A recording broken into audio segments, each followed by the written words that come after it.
Hello everyone, thank you for joining me today. I want to talk about 5 things that have helped me when I'm feeling blue. 5 things you can do that might help you when you feel blue. My experience in life has involved a very long, I want to say struggle, but that it goes against what I'm about to talk about. For now, let's just say struggle. It's involved a very long struggle with my emotional experience. I have spent many years dealing with depression, and for much of that time I defined success as happiness and depression, sadness, as failure, and I ignored everything in between. Something that's really helped me is to understand that the goal isn't happiness, the goal is contentment, and from the soil of contentment, happiness and joy and love will blossom and will grow. And so the very first thing that has helped me on my journey is to embrace my emotional experience. Being in the body means experiencing a full range of emotions. I heard someone describe it once as an instrument, that your heart is like an emotional instrument, and you want to play the full octave range. Just trying to be happy all the time, or defining happiness as being the only form of success, it's like having a grand piano and only playing this much of it, right? Play the whole range, the whole octave range of your emotional experience. Learn to play all those registers. All that exists is the present moment. If you resist the present moment, you're resisting the entire universe. If you're resisting how you're feeling in that moment, you're resisting everything that you are. So when you're feeling sad, many people want to resist that. They want to judge that and define that as being bad. But if you can learn to accept it, to let go of resistance, so that you can move through that sadness, this is the first step in healing. This is the first step, and it's so important. Everything else comes from this step. Because no matter what you're doing to address your emotional well-being, to try to move from lower states of emotional vibration to higher states of emotional vibration, no matter what it is you're doing, if you're coming from a place of resistance, you're just going to get more of what you're resisting. You're just going to get more of that sadness. You got to embrace the full range of your emotional experience. Having established that, the second thing you can do, a more active thing you can do, is to get out into nature, right? And the next 4 things on the list, they're all going to involve that full spectrum. It's not just about moving to happiness. Ultimately, happiness is the goal. Ultimately, contentment and peace is the goal. But in order to get there, sometimes you have to allow that sadness, that darkness, to express itself further. And everything on this list will help you move through. It will help you move through whatever you're experiencing and get to the other side. And sometimes going out into nature will immediately make you feel better. Sometimes some of these things on this list will spark more sadness. When you really start to learn to play that full instrument, that full range of your emotions, when you really start to dive into that and see the beauty in your sadness and begin to love that beauty, when you stop resisting it, sometimes things can come up as part of the healing process. And so on the next 4 things on this list, things can come up. But trust me, if you let go of resistance and you allow it to be and you move through it and you find the beauty in the process, you will get to peace and eventually happiness on the other side. It's part of the dance, it's part of the ebb and flow. So the first step is embrace your full range of emotions. The second thing you can do is to go out into nature. Nature is so healing. It's one of my favorite things to do. That's what I'm doing today. I'm out in nature right now. I went to the park. It's a Monday, right after a rainstorm, and I got this whole place to myself. I'm standing by the river, and it's so beautiful. Being in nature is totally unlike being in an urban environment. The energy is different. The sounds are different. The sights are different. The ground beneath your feet is different. And all these changes, they lower your blood pressure, they lower your cortisol, they help you find a place of peace and acceptance so that you can process whatever emotions you're going through. So get out into nature, take off your shoes, put your feet in the dirt, get some free electrons, connect to the earth. One of the great things about being in nature is you're never alone. When you're in nature, you experience the interconnectedness of all life, and you realize you're never alone. These trees are my friends, right? This forest is full of life, and it is very healing for me to be here. The third thing that you can do is to move your body. So much of our sadness comes from our mind.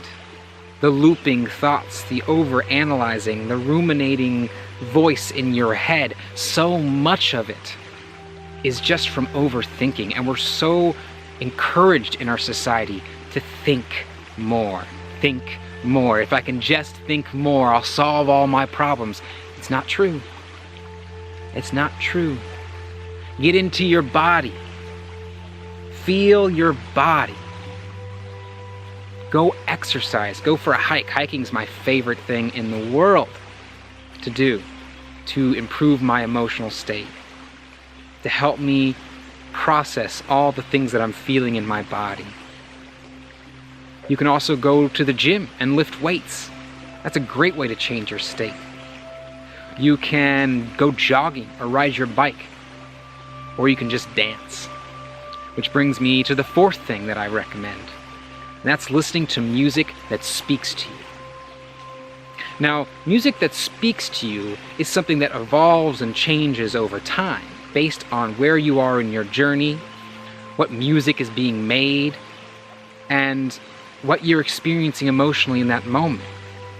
There was a time in my life where I was dealing with lots of anger. I had so much anger within me. And at that time in my life, listening to hardcore punk music, post-hardcore music, really aggressive stuff, that was very therapeutic for me. It was cathartic to listen to this music. It felt good. I could just turn on my favorite punk band, my favorite hardcore band, and I would just get so pumped about life and be like, yeah! Someone else is pissed too. And I would just know that I wasn't alone.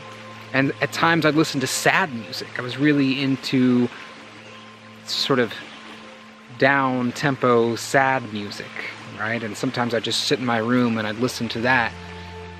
And at that time in my life, it felt very healing to do this. It felt very healing to know that someone else was experiencing the sadness that I was experiencing and was able to put words and sounds to it in ways that I couldn't in that moment. And as I began to heal and as I grew on my journey, eventually that music became something that was holding me back, and I started to gravitate to more uplifting music. And now I'm much more interested in listening to calming music, to listening to happy music, joyful music, music that makes me want to dance. And I listen to that sad music that I used to listen to, or that aggressive music that I used to listen to, and it makes me uncomfortable now. It makes me uncomfortable. It brings me back into that state. It's no longer healing for me. It's no longer cathartic for me. Now I just want to put on something that makes me dance, or put on something that puts me in a meditative state. I can just listen to crystal balls and didgeridoos for hours. You know, I just love getting into that meditative state with music. It really helps me. And so finding some sort of music or art, you know, maybe it's painting, whatever it is, some sort of energetic experience of creativity that you can take into yourself, that feels healing to you in that moment. This is so valuable and so beneficial. And that brings me to the fifth thing that I could very, very much say has helped me a lot on my journey, and that is to express myself. To not just take in the expressions of other people that are healing to me, but to express through art and creativity on my own. Sometimes that's as simple as just writing in your journal. Sometimes that's playing a guitar or an instrument. Sometimes that's painting. Sometimes that's just calling a friend to talk, to just express yourself and what you're feeling in that moment. You decide what works best for you. And what works best for you will probably change over time as you grow and you heal. The sixth thing that you can do, and it's so important at the end of all this, whatever you do to calm yourself, to process your emotions, on the other side, give thanks for it. Give thanks for what you're experiencing. Know that this is part of your healing. Know that this is part of the beauty of your journey. Know that this is an incredible gift to be alive. Give thanks for your full range of emotions. And if you can do that, if you can find contentment by being grateful for the entire experience, even when it's difficult at the level of your heart, if you can be grateful for that, if you can embrace it, if you can find ways to work through your emotional experience in a healthy way, then I promise you, you will find contentment. And from that contentment, more and more beauty and love and joy will grow in your life. And as more and more beauty and love and joy grow in your life, and as you appreciate the process more and more, your circumstances and your experience of life will start to change. And everything's going to get better. Thank you so much for watching this video. Thank you so much for taking the time to listen to me talk. This experience has been very healing for me. This is my form of expression at this point in my life, and it feels so good. Thank you for joining me. I hope this video helped you, helped me to make it.